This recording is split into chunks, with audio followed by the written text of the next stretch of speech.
Hello, welcome back to the allotment. It's hard to believe it's been a year since you were last here. We've made a few changes since you were last here, so let's have a little look around.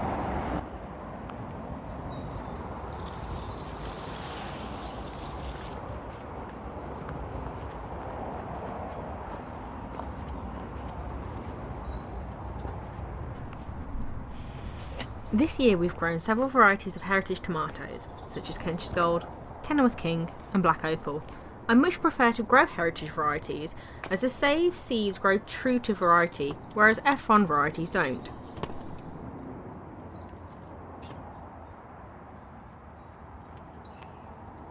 We've also tried to grow a leaf for this year, but it didn't grow much bigger than what you can see on screen. Hopefully next year will go better.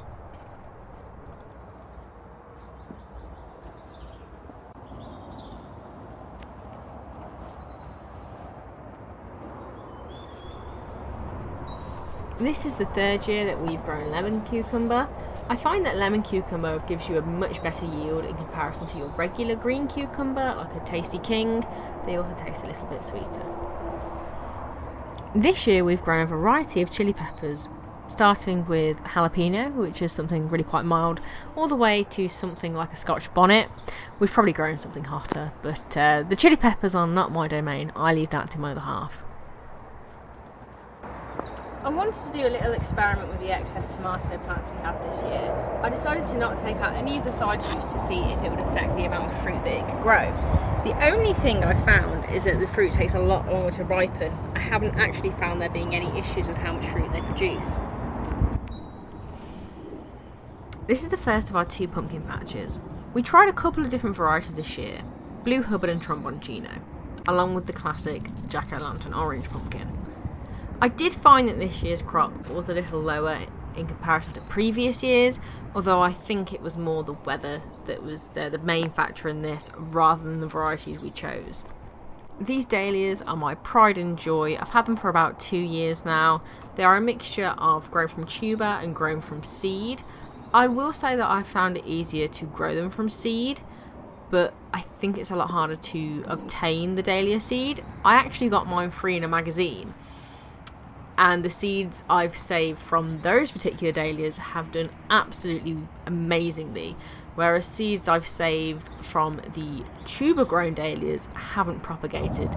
I don't know if that's just how I've saved the seeds or how the particular varieties have been bred.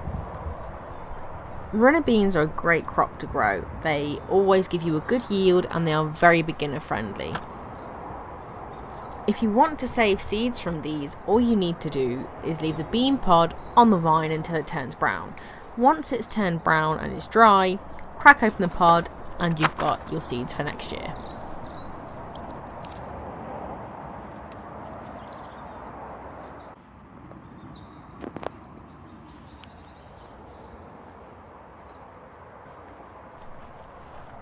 This is our secondary pumpkin patch. These are the Blue Hubbard I mentioned earlier, along with some more Jack-o'-lantern orange pumpkins. This is our conference pear tree. It's about 5 years old now, so it's really just started to get into its mature fruit-bearing years, and I must say it's been the best year we've ever had for fruit. It does have some sort of rust every year, but that's never affected the fruit we've had.